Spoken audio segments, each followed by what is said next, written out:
Hello, welcome, नमस्ते, स्वागत है आप सभी लोगों का आपके अपने यूट्यूब चैनल नारायण कॉर्नर में। मैं नारायण आपका स्वागत करता हूं और आशा करता हूं कि आप सभी लोग स्वस्थ और सुरक्षित होंगे। आओ कुछ नया सीखो कि आज के इस भाग में, जैसा कि आपने थंबनेल में देखा, एक बहुत ही रोचक और बहुत ही इंपॉर्टेंट मैं जानकारी आप लोगों के सामने लेके आया हूं, जो कि आपके लोन डिसबर्समेंट से संबंधित है। बहुत से लोग मुझे कमेंट करते हैं और ये पूछते हैं कि हमारा लोन डिसबर्स हो गया है, लेकिन डिसबर्सल का चेक या अमाउंट उनके अकाउंट में अभी तक नहीं आया है।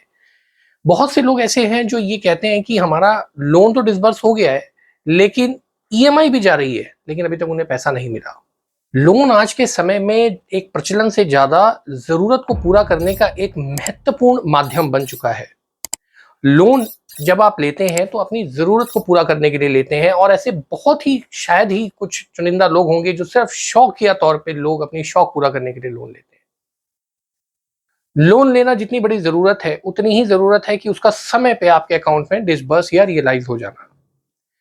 बहुत सारे लोगों के कमेंट मेरे पास आते हैं जो ये कहते हैं कि हमारा लोन तो डिसबर्स हो गया है, हमारा लोन का डिसबर्समेंट का मैसेज भी आ गया है, लेकिन अमाउंट अभी तक नहीं आया है। और कुछ केसेस में तो ये 1-2 महीने की ईएमआई देने के बाद भी आपके अकाउंट में नहीं आता है।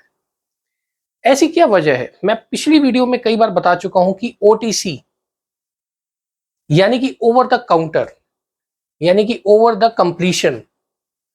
इसके वजह से आपके डिसबर्समेंट हुए हुए लोन आपके अकाउंट तक नहीं पहुंच पाते हैं।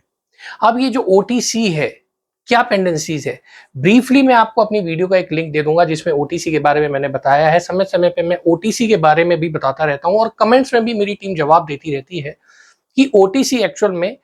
क्या है, आपके लोन पे वो क्यों लगती है। ओवर द काउंटर या ओवर द कंप्लीशन आपके अकाउंट में डिसबर्स होने के बाद भी वो लंबे समय तक आपका अकाउंट आइडली पड़ा रहता है और आपको पैसा नहीं मिलता, लेकिन ईएमआई चार्ज हो रही होती है। और ऐसा एनबीएफसी के केस में हो रहा है। अप्रैल 2024 को फेयर प्रैक्टिस पॉलिसी के तहत आरबीआई ने एक नोटिफिकेशन जारी किया। अब आपका लोन डिसबर्स होने के बाद ज्यादा दिन तक आपके अकाउंट से दूर नहीं रह पाएगा। यानी कि अगर लोन डिसबर्स हो गया है तो बैंक या हो या एनबीएफसी हो, उसे आपके अकाउंट में लोन को डिसबर्स करना ही होगा। और अगर किसी कारणवश से ओटीसी स्टैंड बाय पे है या वो क्लियर नहीं हो पा रही है, तो आपका इंटरेस्ट चार्ज नहीं किया जाएगा।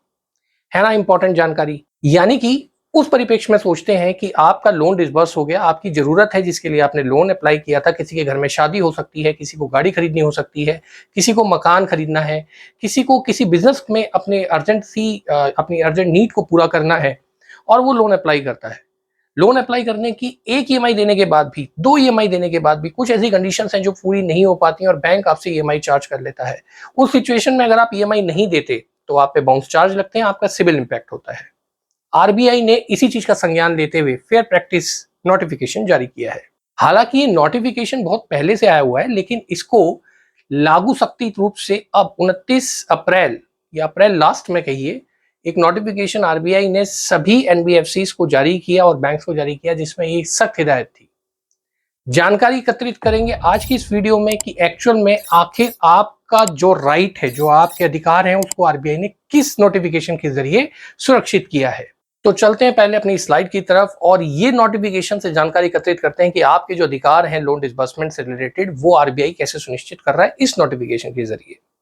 वीडियो पे आगे बढ़ने से पहले एक सविनय निवेदन की प्लीज चैनल पे नए हैं तो सब्सक्राइब कर लीजिए, वीडियो को लाइक करना मत भूलिए और बेल आइकन दबा दीजिए, जिससे आपको सारी वीडियो समय पे और सुचारू रूप से मिलती रहे। तो चलते हैं अपनी नोटिफिकेशन स्लाइड की तरफ।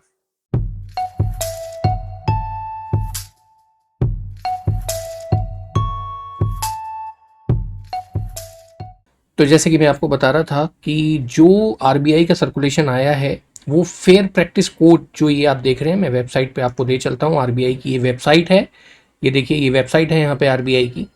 और यहाँ पे ये 29 अप्रैल 2024 को निकला था ये पूरा प्रेस नोट। और यहाँ पे चार्जिंग ऑफ इंटरेस्ट, यहाँ पे आप देख रहे हैं, ये आरबीआई ने यहाँ पे क्लियरली मेंशन किया है। All commercial based banks including small finance banks, local area banks and regional rural banks including payments bank, यानी कि जितने भी सभी प्रकार के कोऑपरेटिव, स्टेट कोऑपरेटिव और जो रेगुलराइज्ड बैंक हैं, direct central cooperative banks and non banking financial companies, यानी कि including micro finance institution and housing finance, यानी कि जो नॉर्मल एनबीएफसीज हैं रेगुलर बैंक्स के अलावा, वो भी इसमें शामिल हैं। अब यहाँ पे ये कह रहे हैं कि fair practice code for lenders charging of interest, The guidelines on fair practice code issued to various regulated entities REs since 2003 inter alia advocate fairness and transparency, यानी कि यहाँ पे जो आरबीआई ने during the course of on site examination of REs, जो ये NBFCs और banks हैं, पीरियड एंडेड 31 मार्च 2023 तक की जो उन्होंने एग्जामिनेशंस करी है, उसमें कुछ खामियां पाई हैं. Across instance of lender reported to certain unfair practice. मैं यहाँ पे ये दोबारा से आपको बता रहा हूँ, certain unfair practice in charging of interest. Some of the unfair practice observed are briefly explained below. यानी कि जो unfair practice हो रही थी वो क्या क्या है, वो यहाँ पे ये 3 इन्होंने यहाँ पे आरबीआई ने स्पेशली मेंटेन करके बताई हैं. पहली है charging of interest from the date of sanction of the loan और date of execution of loan agreement and not from the date of actual disbursement of the fund to the customer. यानी कि जो interest charge किया जा रहा है वो sanction letter देने की डेट से किया जा रहा है या जब लोन एग्रीमेंट बन रहा है उस डेट से दिया जा रहा है, ना कि उस डेट से जबकि एक्चुअल में डिसबर्समेंट का चेक हैंडओवर होता है या अकाउंट में पैसा आता है. Similarly in the case of loan being disbursed by cheque, instance were observed when interest was charge from the date of cheque whereas the check was handed over to the customer several days later. In similarly cases में जब check prepare हो जाता है, जो disbursement का loan का check है, suppose कीजिए लोन का डिसबर्समेंट का चेक है वो आपकी 15 तारीख को प्रिंट हुआ है, राइट, तो 15 तारीख से ही आपका इंटरेस्ट चालू कर दिया बैंक के एनबीएफसी ने, जबकि आपको वो मिला है अगले महीने की 10 तारीख को. तो ये आरबीआई कहता है कि जिस दिन आपको हैंडओवर चेक होगा उस दिन से इंटरेस्ट लगना चाहिए था, ना कि जिस दिन आपने अपना चेक प्रिंट कर दिया उस दिन से. सेवरल डेज लेटर आपको मिल रहा है वो चेक और आप इंटरेस्ट भर रहे हैं उस दिन से जब से ये चेक प्रिंट हुआ है, जबकि वो आपके पास आया ही नहीं था. In the case of disbursal और repayment of loan during the course of the month, some REs were charging interest for the entire month rather than charging interest only for the period of which the loan was outstanding. अब ऐसे में यहाँ पे RBI ये कह रहा है कि कुछ आरईज यानी कि कुछ एनबीएफसी और बैंक ऐसे भी हैं जिन्होंने पूरे महीने का इंटरेस्ट लमसम चार्ज कर लिया, जबकि उस दिन से चार्ज करना चाहिए था जब से या तो लोन डिसबर्स हो रहा है या जितना आउटस्टैंडिंग है. अब सपोज कीजिए कि आपका बीटी बैलेंस ट्रांसफर और टॉपअप का केस है, आपका 15 लाख का बैलेंस ट्रांसफर किसी और बैंक से है और आपका 10 लाख का टॉपअप उसी बैंक ने दिया है. अब अगर वो महीने की 27 तारीख या 26 तारीख को डिसबर्स हो रहा है आपका केस, वो पोर्शन डिसबर्स हो रहा है जो कि बैंक जो आपका बैलेंस ट्रांसफर है उसको देना है. सपोज कीजिए आपका 15 लाख रुपए XYZ बैंक में है, आप उसे बैलेंस ट्रांसफर करके किसी नए बैंक में लेके जाते हैं और 10 लाख रुपए आप उनसे और फ्रेश लेते हैं, तो 15 लाख रुपए प्लस 10 लाख यानी 25 लाख रुपए का लोन है आपका, और वो 25 लाख रुपए पे पूरा इंटरेस्ट चार्ज कर रहा है बैंक, जबकि 10 लाख तो अभी तक इशू ही नहीं करा है उसने, सिर्फ 15 लाख की इशू करा है जो कि उस बैंक को वो देगा और अभी तक दिया भी नहीं है. अलावा इसके वो 26 या 20 तारीख को जब भी डिसबर्स कर रहा है वो 1 तारीख से लेकर के 31 तारीख तक का पूरा इंटरेस्ट आपसे चार्ज कर रहा है, जबकि उसे करना चाहिए था 20 तारीख से या 26 तारीख से या जब से वो डिसबर्स आपका काउंट होना चाहिए तब से. तो यहाँ पे आरबीआई ये सख्त लहजों में कह रहा है, इन द केस डिसबर्सल और repayment of loan during the course of the month, some REs were charge interest for the entire month rather than charging interest only for the period for which the loan was outstanding. अब इस तीसरे point में, C point में, RBI ने ये भी पाया कि कुछ एनबीएफसीज या कुछ ऐसी रेगुलर एंटिटीज ऐसी हैं आरईज जिन्होंने 2 या 3, 1 या 2 या 3 आपकी जो ईएमआई है वो एडवांस ले ली. अब फॉर एग्जांपल यहाँ पे आरबीआई ये कह रहा है कि कुछ आरईज यानी रेगुलेटेड एंटिटीज ऐसी भी हैं जो पाई गई हैं जिन्होंने एडवांस ईएमआई ले ली. एडवांस ईएमआई जैसे होता है आपका कि आपका लोन डिसबर्स हुआ और बैंक ने कंडीशन लगा दी कि जी हम आपसे 3 ईएमआई या 2 ईएमआई आपकी हम चार्ज करेंगे, एक्स्ट्रा आपको पहले ही देनी पड़ेंगी पहले डिसबर्समेंट के टाइम पे. अब होता क्या है कि अगर आपकी 30,000 रुपए की ईएमआई है और 10 लाख रुपए का लोन है, फॉर एग्जाम्पल 10 लाख रुपए का लोन है और 30,000 रुपए की ईएमआई है, तो आपकी 3 ईएमआई हो जाती है 90,000 रुपए की. अब बैंक ने 90,000 रुपए आपके 10 लाख के लोन में से काटे और आपका जो बच गया 9,10,000 रुपए वो आपको आगे के लिए प्रोसेस के लिए कर दिया. लेकिन इंटरेस्ट जो चार्ज बैंक कर रहा है वो पूरे 10 लाख रुपए पे कर रहा है, जबकि करना उसे 9,10,000 पे चाहिए था। तो ये भी कुछ ऐसी अनियमितताएं यहाँ पे पाई गई हैं। इन तीनों पॉइंट में ये बिल्कुल स्पष्ट रूप से बताया गया है कि कुछ रेगुलेटेड एंटिटीज अनियमितताएं बरत रही हैं, कस्टमर के साथ फेयर प्रैक्टिस नहीं कर रही हैं, जिसके कारण स्वरूप आरबीआई ये सर्कुलर लेके आया है। साथ ही यहाँ पे आरबीआई ने देखिए यहाँ पे पॉइंट नंबर 3 में मेंशन किया है कि जो अनियमितताएं पाई गई हैं उसको बैंकों को और एनबीएफसी को जो आरईज हैं उन्हें तुरंत दुरुस्त करना चाहिए। प्लस जो आरबीआई है, जो सुपरवाइजरी टीम है, वो ये निर्देश दे रही है उन बैंक्स और एनबीएफसी को जिनके कुछ केसेस उनकी नज़रों में आए हैं कि उनके जो एक्सेस अमाउंट उन्होंने लिए हैं उसे तुरंत वापस कस्टमर को किया जाए इंस्टेंट रूप में। और आरबीआई आरईज को जो रेगुलेटेड एंटिटीज हैं, एनबीएफसी और बैंक्स हैं, उन्हें ये इनकरेज कर रहा है कि ये सारी प्रक्रिया आप ऑनलाइन ट्रांसफर के थ्रू करें, यानी कि अकाउंट ट्रांसफर करें, चाहे वो फ्रेश डिसबर्सल्स हो या रिफंड का जो मामला है उसमें, ताकि उनके पास पैसा तुरंत पहुंच सके, रेदर देन कि वो चेक बनाए और एक लंबी प्रक्रिया से फिर वो गुजरे, फिर चेक लेने के लिए फिजिकल आप जाएं, फिर आप चेक डालने के लिए अपने बैंक में जाएं। इन सब प्रक्रियाओं से बचने के लिए आरबीआई कहता है कि आप ऑनलाइन ट्रांसफर को एनकरेज करिए इन सारी अनियमितताओं को दूर करने के लिए।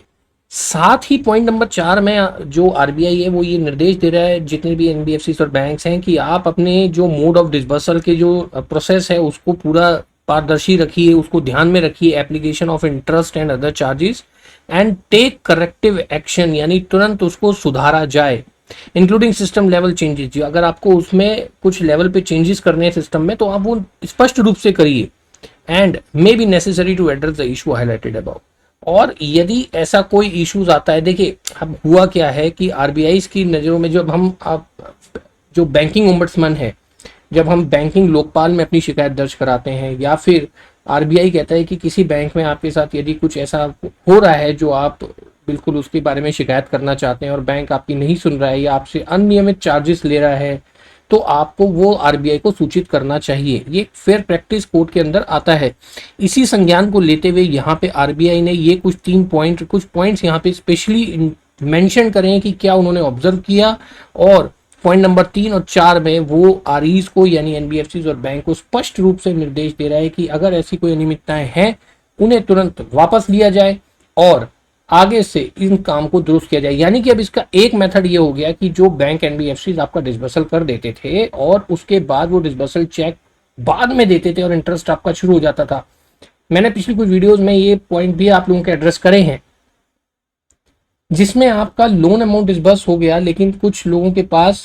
डिसबर्स हो गया, ईएमआई भी जा रही है लेकिन पैसा पहुंचा ही नहीं। आरबीआई ने अब यहाँ पे सख्ती अपनाते हुए उन सारी बैंक और एनबीएफसी को स्पष्ट रूप से निर्देश दे दिया है, ओटीसी अगर है तो आप इंटरेस्ट चार्ज नहीं करेंगे जब तक कि आपका एक्चुअल चेक हैंडओवर या अमाउंट ट्रांसफर नहीं होता उस दौरान। यानी कि जब तक आपके पास पैसा नहीं आता आप पूरी तरीके से स्वतंत्र हैं कि आपसे इंटरेस्ट चार्ज ना किया जाए। दूसरा, जितना आपका डिसबर्सल हो रहा है उतना ही आपसे इंटरेस्ट चार्ज किया जाए, पूरे अमाउंट का ना किया जाए। तीसरा, अगर महीने के किसी सब्सिक्वेंट डेज पे आपका डिसबर्सल हो रहा है तो पूरे महीने का इंटरेस्ट आपसे चार्ज नहीं किया जा सकता। यानी कि अगर 20 तारीख को हो रहा है तो 20 तारीख से जो 30 तारीख है या 31 तारीख है तब तक का इंटरेस्ट जाएगा, जो 5 तारीख या 7 तारीख को आपके अकाउंट से निकलेगा। ऐसा नहीं कि 1 तारीख से लेकर के और 30 तारीख तक का आपसे ब्याज ले लिया जाए, लेकिन केस तो आपका 20 तारीख को डिसबर्स हुआ है। तो ये कुछ 3-4 पॉइंट्स हैं जो आपकी नज़र में ध्यान में होने चाहिए, जो आरबीआई ने स्पष्ट रूप से यहाँ निर्देशित करे हैं। और एज अ कंज्यूमर राइट आपके पास ये पूरा अधिकार है कि आप अपने इस तरीके के अनियमित चार्जेस को वेव करा सकते हैं बैंक से अगर लग रहे हैं तो ये थी वो नोटिफिकेशन, वो जानकारी जो मैं आप सबके सामने लेके आया, जिसमें आरबीआई ने सख्त हिदायत दी है उन कंपनीज को, उन एनबीएफसीज को जो डिसबर्समेंट होने के बाद भी इंटरेस्ट चार्ज कर रही थी, सैंक्शन होते ही इंटरेस्ट चार्ज कर रही थी और ईएमआईज ले रही थी बिना चेक के रियलाइज हुए, यानी बिना अमाउंट आप तक पहुंचे। सरल शब्दों में अगर समझा जाए तो अब कोई बैंक और एनबीएफसीज तब तक आपसे इंटरेस्ट चार्ज नहीं कर सकता जब तक कि वो इंस्ट्रूमेंट चेक या डिसबर्समेंट का पैसा आपके अकाउंट तक नहीं पहुंचा देता। अगर ओटीसी पे डिसबर्स करना कोई अनिवार्य है या कोई ऐसी मजबूरी है उस कंपनी की जो आपको डिसबर्स तो करना है, कई बार होता है कि वो कुछ कारणों के वश आपका लोन नहीं रोका जा सकता डिसबर्स होने से, लेकिन आपसे वो इंटरेस्ट चार्ज नहीं कर सकते। और अगर कोई कंपनी ऐसा कर रही है तो आप उसकी शिकायत बैंकिंग ओम्बड्समैन में भी कर सकते हैं। अलावा इसके आप इसका संज्ञान उस बैंक मैनेजर से या उस बैंक के जो कस्टमर केयर है उनसे कर सकते हैं, उनके संज्ञान में ये मैटर ला सकते हैं। और आप अपना अगर कोई इंटरेस्ट या ईएमआई चार्ज हुई है तो ना सिर्फ उसे रुकवा सकते हैं बल्कि वापस भी ले सकते हैं अगर आपके अकाउंट से कट गई है तो। एक फेयर प्रैक्टिस डील के तहत और कस्टमर राइट्स प्रोटेक्शन के तहत जो एक कानूनी अधिकार है आपका, ये जानकारियां आपको मालूम होना बहुत जरूरी है। लॉ क्या कहता है, लॉ से रिलेटेड आपके पास क्या रेमेडीज हैं, इसकी चर्चा मैं किसी और वीडियो में करूंगा। लेकिन अभी के लिए फिलहाल ये नोटिफिकेशन इंपॉर्टेंट थी और आप सब तक पहुंचना बहुत जरूरी था। जो लोग लोन ले चुके हैं, डिसबर्स हो चुका है, मैसेज आ चुका है, लेकिन बैंक अधिकारी उनको जवाब नहीं दे रहे या फिर वो ईएमआई दिए जा रहे हैं, अपने सिबिल को खराब होने से बचाना चाहते हैं, देर ना करते हुए जो ग्रीवेंस रिड्रेसल सेल है उस कंपनी का, उस पर मेल डाले। और साथ ही साथ अगर 1 महीने के अंतर्गत उसमें सब आपको जवाब नहीं मिलता 1 महीने तक, या फिर जवाब देने के 1 महीने के अंदर अंदर भी आप बैंकिंग ओम्बड्समैन में अपनी शिकायत को दर्ज करा सकते हैं। बैंकिंग ओम्बड्समैन में कैसे शिकायत करें उसकी एक वीडियो है, लेकिन अगर आपको विस्तार से बैंकिंग ओम्बड्समैन में शिकायत किस तरीके से, यानी बैंकिंग लोकपाल में किस तरीके से शिकायत दर्ज करानी है, उसका एक वीडियो चाहिए, मुझे कमेंट में लिख दीजिए, मैं आपके लिए वो वीडियो जल्दी लेके आऊंगा। तो आज की वीडियो में बस इतना ही, मिलते हैं अपनी अगली वीडियो में, तब तक अपना ख्याल रखिए, सुरक्षित रहिए। जय हिंद।